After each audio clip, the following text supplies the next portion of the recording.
The Urmah, Masters of the Astral. Thank you for being here with me once more.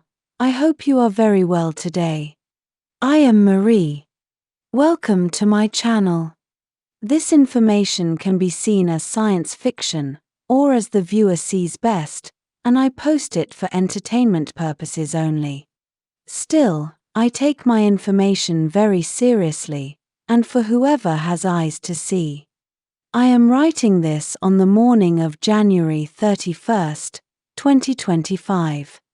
Today, I will say one of the most important aspects or characteristics of the Urmah as a species. People on Earth tend to humanize everything, taking for granted that every other advanced creature in the universe must perceive reality as they do, in a blatant example of human hubris. One of the strongest examples of this is when people on Earth, mostly from the New Age movement, depict the Urmah people with a human body, and only with the head of a lion, of a cat, to differentiate them from regular humans, when by simple logic, a head of a lion, or any other cat would go with the body that matches it. The Urmah are cats, felines, not only physically but mentally, as would be expected because they would have a mentality that matches their body. They think and act like cats, because they are cats, and this means that they do not understand or perceive reality as human Lyrians do. Although some things may match, and we may agree, others will be drastically different, and this is where they become fully alien to humans in some of the ways they perceive the greater universe. As I explained before, there is no material world, or material realm as such, being that what we perceive to be so, is only an illusion caused by our body biological filter that gives us the experience of separation from everything else. The so-called material world, or world of the living, is only another aspect, another place in the astral itself, and is only defined by the limits of perception one or another person, or creature may have. The Urmah, as the cats they are, don't perceive the limits of the material world as human Lyrians do, they blend both into one, with no limits to either of them. They perceive the material realms, where they may interact with us as human Lyrians among other species, as just another perception twist from other existential realms with apparently other rules. In our perception as human Lyrians, we do tend to separate the astral from the material world, being that dreams would be our closest example of this, where the oniric worlds are experienced as real as the world we perceive during waking hours, until we wake up and make a clear differentiation between what went on there in our dreams, with the hardness of our reality when awake. Human Lyrians tend to disregard the oniric worlds as false, as fantasy, and as unreal as the result of socio-cultural programming, which mostly relies on the hard linear continuity of the world we experience while awake, contrasting to the non-linear characteristics of the oniric worlds. The fact that an experience is linear does not make it any more real than another which is not linear, because the linearity of time is only present during the limited perception of the material realms, and is part of the consciousness-locking mental mechanisms that limit a soul's expansion. The astral realms are as real for the Urmah as the so-called material world is for most humans locked in a 3D mentality. The Urmah can focus on what happens in the material world as we do, to interact with other more materialistic creatures as human Lyrians tend to be. But they can go under. They station their bodies in a comfortable chair or bed, and they go into the astral with the utmost skill. The Urmah do sleep in the traditional manner where their consciousness flies off to less dense oniric worlds to rest the mind and repair the brain, yet they can also induce what humans call lucid dreams, or astral projection at will. The Urmah don't see dream worlds, oniric realms, as something apart from the astral, as many authors push and explain on Earth with their strong and tiresome tendency to compartmentalize everything, dissecting existence into smaller parts with characteristics they impose with little to no knowledge about what the heck they are talking about. As the Urmah explain, the oniric worlds are only a set of unconscious mental limits to where a soul, a consciousness may safely dwell while its body and mind are being repaired during sleep. Outside those oniric limits, a soul, a consciousness, must be aware of how things work in the astral to be able to exploit the experience of being there, without being interfered with by creatures and entities who dwell in those places, and which many of them may be quite nasty, to say the least. Most human Lyrians don't know how the astral works simply because they have no idea how things work there, as their closest astral example is mostly the oniric worlds, with a slight hint of something more when lucid dreaming occurs. The Urmah dwell in the astral realms as much as they do in the so-called material worlds or realms, therefore they are perfect experts at managing everything astral. This causes them not to see life and death as human Lyrians commonly do, as they understand things to be much less dramatic, being able to access their ancestors easily even after their physical death. Using my example of the astral is like the sea, which I recently published in a video, the Urmah would be like submarines, as they can operate above the surface in the material realms we call reality, and they can submerge at will into strange worlds all the same. I've noticed that several authors on Earth, of which I'd rather not say names, are pushing the idea that extraterrestrials are in the astral, and therefore in the afterlife. This is not entirely accurate, and neither is it wrong, as in the case of the Urmah, among other star races, they dwell in their own definition of an existential realm, observing their rules and limits as felines, which not necessarily would match the ideas and perceptions of human Lyrian people. They dwell in the astral and in the afterlife, and also in the humanly defined material realms, all at will. The Urmah have such control over the astral that they organize to go there whenever they want or see it necessary. As I explained in another video, what defines and controls whatever is happening in the material world mostly comes from the astral. The Urmah very well know that to solve problems, in order to win a fight or a war, they must go under, they must go to the astral and fight from there. And not only from the physical point of view of the so-called world of the living.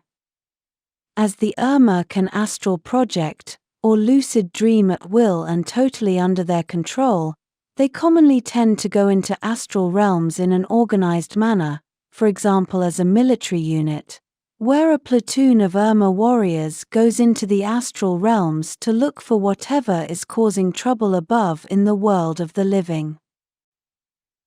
When I mention here, the world of the living, or material realms, I am referring to how human Lyrians define it, or them, and not how the Urmah do, as their definition and perception of it is much wider, and includes portions which human Lyrians would consider to be parts of oniric or astral worlds. Whenever there is a problem which is being perceived in the world of the living, they easily go into the astral worlds to see what is causing the problem. This allows them to have a much broader understanding of the problem, and of reality itself, and in ways which are very hard to imagine for average human Lyrians. Here using the word, understanding, in its most literal way, where the Urmah go under, like to the basement, to see the root cause of whatever they want, as they can, stand under, the problem to comprehend it fully. The Urmah have full astral military training as part of their upbringing, where they organize to go into those astral realms to fight all kinds of enemies, which range from other species who also can go down into the astral to fight as they do, for example, several regressive sauroid species, or also go into the astral to fight entities and creatures who only exist there, and who also can cause a lot of trouble of all kinds. The Urmah don't even bother trying to understand reality and causality of all things only from the physical material world's points of view, as they always go into the astral to understand the nature of all events. This to the point where the Urmah military units primarily work in and from the astral, and then they move from there up to the material world. From our limited human Lyrian point of view, we tend to see the laws and rules which govern the world of the living as logical and sequential, and therefore very different from those of the messy and incomprehensible astral realms. But this is not how the Urmah perceive things, as they blend and comprehend all the laws and rules of the astral, to the point where the resulting world of the living that was manifested from that astral is seen as the logical consequence of it. The laws and characteristics of the astral blend and perfectly coincide with the ones of the material realms, as the latter is the perfect consequence of the first. Some of those astral rules that are not so easily found in the world of the living is the fact that things are much easier to manifest there. Facing astral enemies for the Urmah is rather easy, as just about all their enemies there use fear as their primal manipulation tool and weapon. This is used by regressive entities, many of which may be classified by humans as demons, as well as other evil species who also use the astral for their purposes, like some reptilians. The Urmah, even more so the military Urmah, are characterized by being fearless, as they fully know and remember that their biological body is resting in a comfortable bed while they are consciously battling evil things, creatures, and demons in the astral realms. They know that walking into the astral with an invincibility mentality will indeed make them invincible and untouchable. They manifest their needed tools, weapons, and shields using thought and imagination, and in perfect coordination with their unit companions and members, as they were fully trained to do so.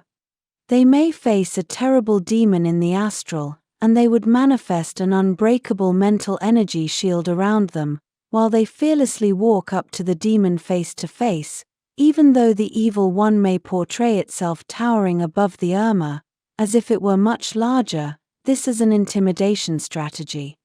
But the Urmah astral warrior can become as large as the demon, or it can face it from a smaller stature point of view all the same, as it knows that everything there is malleable and relative, and it will cut off the demon's head, finishing it off, with equal ease, with the powerful astral sword the Urmah manifested for him or herself, and as needed.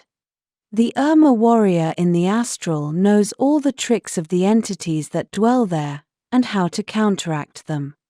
They know that fear is their preferred method of diminishing anyone's power, as it makes the victim manifest bad things for itself, to the advantage of the evil entity. The Urmah are as proud as they are powerful, both in the world of the living and while in the astral. They can control their emotions and reactions, and they know that moving and facing astral enemies with no fear is the key to total domination.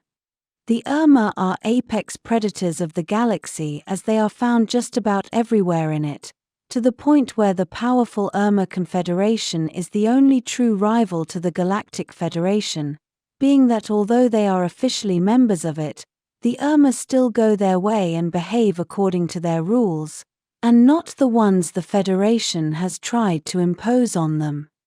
The Urmah have become the apex predators of the galaxy because they have mastered military and ethical spiritual dominance from both the world of the living and from the astral realms that generate it. The Urmah can go into the astral to see all the energetic interactions that connect people, souls, events, and places, all from a timeless, non-linear point of understanding. This is why it is so difficult, if not impossible, to pull tricks on the Urmah, as they can see through deception and treachery with perfect ease. They can go into the astral to understand what is causing problems in the world of the living, and how those problems connect, and how people think and what truly motivates them. Knowing that they are cats, and therefore with a strong tendency to be in oniric realms, as they sleep so much, it is easily understood that the Urmah spend more time in astral realms than they do in the world of the living. It is easy to understand how it is that they can dominate the astral so much and so well. They are not afraid to face even the strongest of evil entities and demons, as they know that they are one of the strongest manifestations of Source, and they are the bearers of its light and power. Urmah ethics is among the most advanced of all the ones that exist, if not the most advanced, as it is based on afterlife astral interests and interactions as much as the ones of the living. They know very well the consequences of not acting in an ethical spiritual manner, as reality does not stop in the material realms, and all actions have karmic consequences. I know I am biased, but I have the deepest respect and love for the magnificent Urmah people, culture, and species. They are the best example of perfect ethics, perfect spirituality, expanded consciousness, and awareness of how things really work, including existence itself, all combined in a beautiful, majestic biological species that conveys immense raw physical and spiritual power with understanding, with love and integration, with immense kindness and their constant need to help others. The Urmah are astral beings, and they are also physical, big, powerful cats. I simply love them. This will be all for today. As always, thank you for watching my video, and for liking, sharing, and subscribing for more. It helps this channel grow a lot. And I hope to see you here next time. With much love and appreciation, your friend, Marie.